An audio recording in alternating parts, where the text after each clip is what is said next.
Yet one of those unlikely alternatives would have to be true. Then, in 1896, came the discovery of radioactivity. The energy. What's more, alpha particles were being emitted at velocities of perhaps 30,000 kilometers per second, while the lighter beta particles were being shot off at velocities of up to 250,000 kilometers per second, about 0.8 times the velocity of light. At first, the total energy given off by radioactive substances seemed so small that there was no use worrying about it. The amount of energy liberated by a gram of uranium in 1 second of radioactivity was an insignificant fraction of the energy released by a burning candle. In a few years, however, something became apparent.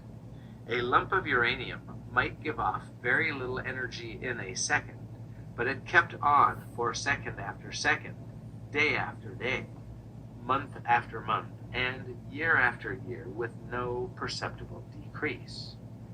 The energy released by the uranium over a very long time grew to be enormous. It eventually turned out that while the rate at which uranium delivered energy did decline, it did so with such unbelievable slowness that it took 4.5 billion years for that rate to decrease to half of what it was to begin with. If all the energy delivered by a gram of uranium in the course of its radioactivity over many billions of years was totaled, it was enormously greater than the energy produced by the burning of a candle with a mass equal to that of uranium. Let's put it another way. We might think of a single uranium atom breaking down and shooting off an alpha particle.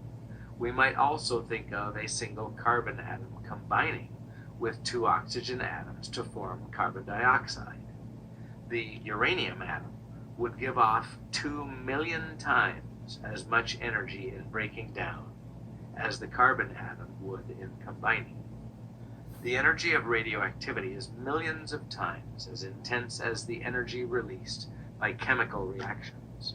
The reason mankind had remained unaware of radioactivity and very aware of chemical reactions was, first, that the most common radioactive processes are so slow that their great energies were stretched over such enormous blocks of time as to be insignificant on a per-second basis. Secondly, chemical reactions are easily controlled by changing quantities, concentrations, temperatures, pressures, states of mixture, and so on, and this makes them easy to take note of and to study. The rate of radioactive changes, however, could not apparently be altered. The early investigators quickly found that the breakdown of uranium-238, for instance, could not be hastened by heat, pressure, changes in chemical combination, or indeed anything else they could think of. It remained incredibly slow. But despite all this, radioactivity had at last been discovered, and the intensity of its energies was recognized and pointed out in 1902 by Marie Curie and her husband Pierre Curie, 1859 to 1906. Where then did the energy come from? Could it come from the outside? Could the radioactive atoms somehow collect energy from their surroundings, concentrate it several millionfold, and then let it out all at once? To concentrate energy in this fashion would violate something called the second law of thermodynamics. This was first proposed in 1850 by the German physicist Rudolf Julius Emanuel Clausius, 1822 to 1828, and had proved so useful that physicists did not like to abandon it unless they absolutely had to.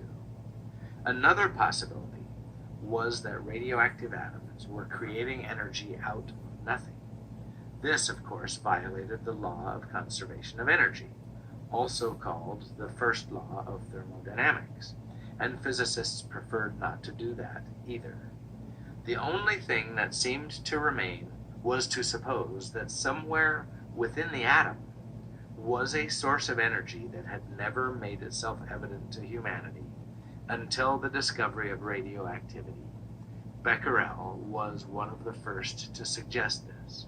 It might have seemed at first that only radioactive elements had this supply of energy somewhere within the atom. But in 1903, Rutherford suggested that all atoms had a vast energy supply hidden within themselves. The supply in uranium and thorium leaked slightly, so to speak, and that was all that made them different. But if a vast supply of energy existed in atoms, it was possible that the solution to the puzzle of the sun's energy might rest there. As early as 1899, the American geologist Thomas Trouder Chamberlain, 1843 to 1928, was already speculating about a possible connection between radioactivity and the sun's energy. If it were some variety of this newly discovered source of energy, not necessarily ordinary radioactivity, of course, that powered the sun, millions of times as intense as chemical energy, then the sun might be pouring out energy for hundreds of millions of years without perceptible physical change, just as uranium would show scarcely any change, even in so mighty a time span. The sun would not have to be contracting. It would not have had to fill the Earth's orbit 25 million years ago. This was all exciting, but in 1900, the structure of the atom had not yet been worked out, and this new energy was just a vague supposition. No one had any idea of what it actually might be, or where in the atom it might be located. It could only be spoken of as existing within the atom, and therefore was called atomic energy. Through long habit, it is still called that much of the time, and yet atomic energy is not a good name.